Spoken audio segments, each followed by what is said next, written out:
నమస్తే అండి. నేను మీ doctor Z Siddhu Nikhit, consultant endocrinology, Siddhartha endocrine dermatology hospital.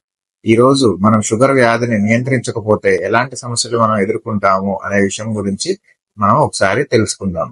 So sugar అనేది మనం ఖచ్చితంగా కంట్రోల్లో ఉంచుకోవాలి. కంట్రోల్లో లేకపోతే మనకి షార్ట్ టర్మ్ అంటే తక్కువ కాలంలో వచ్చే కాంప్లికేషన్స్, లాంగ్ టర్మ్ అంటే ఎక్కువ కాలం వ్యవధిలో వచ్చే కాంప్లికేషన్స్ గురించి ఒకసారి మీకు చెప్తాను.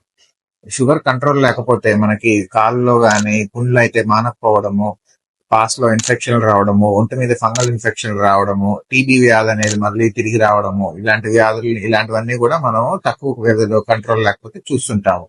అదే మనకు లాంగ్ టర్మ్ లో అంటే ఎక్కువ కాలం కంట్రోల్ లేకపోతే ఏమవుతుంది అంటే మన ఇంట్లో నీటి పైపులు బ్లాక్ అయినట్టు కొంచెం కొంచెంగా మన రక్త కొళాలు కూడా బ్లాక్ అయ్యి ప్రతి అవయవాన్ని దెబ్బతీస్తుంది.